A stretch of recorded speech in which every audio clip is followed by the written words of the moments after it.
भारत देश के एक ऐसे बाबा से परिचय होगा जिसे आप बाबा भी कह सकते हैं, भगवान का अवतार भी कह सकते हैं और संत भी कह सकते हैं, जो भारत ही नहीं बल्कि पूरे विश्व में उनकी ख्याति थी। वैसे तो भारत में बाबाओं की पहचान उनके बड़े बड़े आश्रमों से होती है, लेकिन ये एक ऐसे बाबा थे जो आश्रमों के खिलाफ थे। आश्रमों के खिलाफ होने के साथ साथ ये शिष्य प्रथा के भी खिलाफ थे। वैसे देवरा बाबा भी एक ऐसे ही संत थे। उनका भी पूरा संपूर्ण जीवन परिचय हमने अपनी चैनल पर डाला हुआ है, लिंक हम आपको डिस्क्रिप्शन में शेयर कर देंगे, आप वहां जाके देख सकते हैं। शायद आपने नाम सुना हो और यदि न सुना हो तो आज आपको उनके बारे में आपको हम बताएंगे। बाबा का नाम था नीम करौली बाबा। आइए नज़र डालते हैं उनके पूरी संपूर्ण जीवन परिचय के बारे में इस वीडियो के माध्यम से। आपको सब बतलाएंगे, बाबा का जन्म, बाबा कहाँ थे, कहाँ गए थे, कहाँ आए थे, सारी कहानी इस वीडियो के माध्यम से आपको बतलाएंगे। तो बने रहिएगा दोस्तों वीडियो के साथ में। वीडियो को अंत तक अवश्य देखिएगा जिससे पूरी जानकारी आप तक पहुँच पाए। और साथ ही दोस्तों वीडियो अच्छी लगे तो इस वीडियो को शेयर कीजिएगा जिससे और लोगों के पास पहुँचे और लोग भी जानकारी का लाभ प्राप्त कर सकें। तो चलिए दोस्तों स्टार्ट करते हैं नीम करौली बाबा के बारे में संपूर्ण जानकारी। तो मित्रों, बाबा का जो नाम था वो नीम करौली नाम से फेमस था। नीम करौली नाम जो शब्द था ये विदेशी भक्तों में ज़्यादा प्रचलित था, जबकि उनके बचपन का नाम लक्ष्मी नारायण शर्मा था और उनका जन्म सन 1900 के आसपास उत्तर प्रदेश के फिरोजाबाद जिले में अकबरपुर गांव में एक ब्राह्मण परिवार में हुआ था।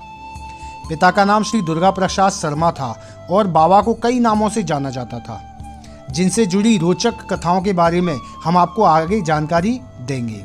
बाबा की प्रारंभिक शिक्षा अकबरपुर के किरहीन गांव में हुई थी और बाबा का विवाह मात्र 11 वर्ष की उम्र में हो गया था। 60 और 70 के दशक में भारत आने वाले बहुत से अमेरिकियों के गुरु के रूप में वे ज़्यादा जाने जाते थे, लेकिन महाराज जी ने अपनी शादी के तुरंत बाद घर छोड़ दिया था और गुजरात चले गए थे। करीब 10-15 साल बाद उनके पिता को किसी ने बताया कि उसने उत्तर प्रदेश के फर्रुखाबाद जिले में नीम करौली गांव, जिसका नाम बदलकर नीम करौली हो गया है, में एक साधु देखा जिसकी शक्ल उनके बेटे से मिलती है। उसके बाद पिताजी के बार बार कहने पर उन्होंने संन्यास के बाद गृहस्थ में प्रवेश किया और कुछ समय गृहस्थ में बिताया, लेकिन उनका मन गृहस्थ में नहीं लग रहा था और सन 1998 में पुनः घर त्याग दिया। इस बार उन्होंने अपना तपोस्थल उत्तराखंड के नैनीताल से लगभग 17 किलोमीटर अल्मोड़ा नैनीताल रोड पर बनाया, जो बाद में कैंची धाम के नाम से प्रसिद्ध हुआ। उसी के उपलक्ष्य में प्रतिवर्ष 15 जून को कैंची धाम में मेला लगता है। यह बात बहुत कम लोग जानते हैं कि उनको 17 वर्ष की आयु में संपूर्ण ज्ञान प्राप्त हो गया था। उसके कई ऐसे प्रसिद्ध शिष्य हुए जिनका नाम जानकर आप हैरान हो जाएंगे। वो भारत के नहीं अपितु विदेशों के हुए हैं, जिसमें पहला नाम आता है एप्पल के सीईओ स्टीव जॉब्स का, उसके बाद फेसबुक के सीईओ मार्क जुकरबर्ग का, और ऐसे अनगिनत शिष्य हुए हैं। अगर बाबा के चमत्कारों की बात करें तो बाबा के विशेष चमत्कार थे, जिसमें से एक हमको आपको बता रहे हैं। एक रामदास शिष्य था जो अमेरिका से भारत आया था बाबा से मिलने के लिए ही, और वह इतना बड़ा नशेबाज था कि एक दिन में 2-3 LSD, नशा करने की जो सबसे तीव्र दवा होती है, LSD बोलते हैं उसे, उसको 2-3 निगल जाया करता था। एक दिन वो नीम करौली बाबा के पास आया, जो असाधारण काबिलियत के धनी एक अद्भुत गुरु थे। वे दिव्यदर्शी, एक बहुत काबिल तांत्रिक और एक असाधारण व्यक्ति और हनुमान जी के भक्त थे।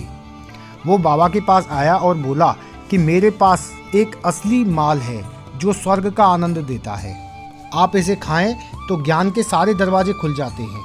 क्या आप इसके बारे में कुछ जानते हैं? नीम करौली बाबा ने पूछा, ये क्या है मुझे बताओ। उसके पास 300 नशे की गोलियां थीं और वो बाबा की परीक्षा लेने के लिए बाबा को 300 गोलियां दे दिए। बाबा ने 300 गोलियां मुंह में डाली और निकल गए। फिर वो बैठे और अपना काम करते रहे।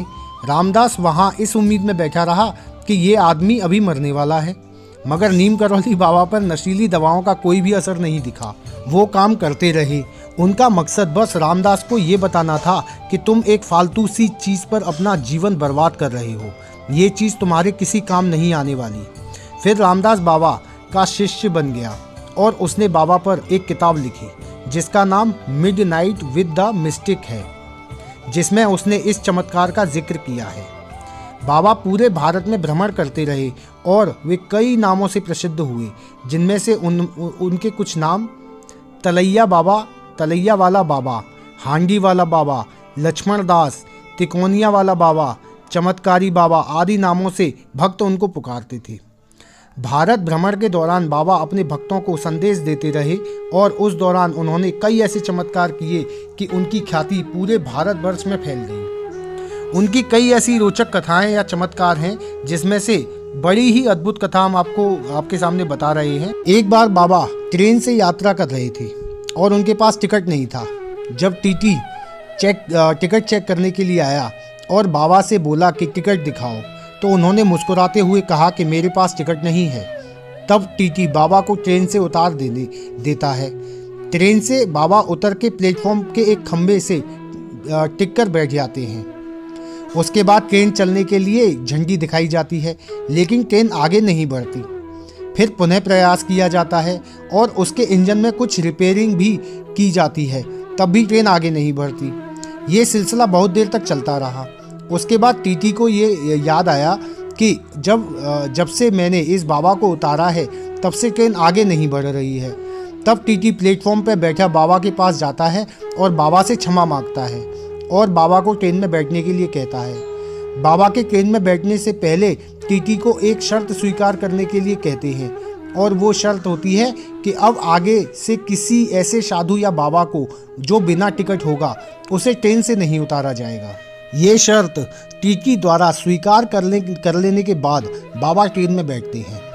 बाबा जैसे ही ट्रेन में बैठते हैं, ट्रेन चल पड़ती है। तब से उस स्टेशन का नाम नीम करौली स्टेशन रख दिया गया, जो फर्रुखाबाद जिले में आता है। बाबा अपने भक्तों को समय समय पर चमत्कार दिखाते रहे। यदि आप अपने जीवन में दिशाहीन हैं या किसी कष्ट से पीड़ित हैं, तो आप अपना संदेश बाबा को अपने अंतःकरण से बाबा तक पहुंचा सकते हैं, क्योंकि बाबा हमेशा कहा करते थे कि मैं कभी भी यहाँ से नहीं गया, मैं यहीं हूँ, आप लोगों के बीच में हूँ।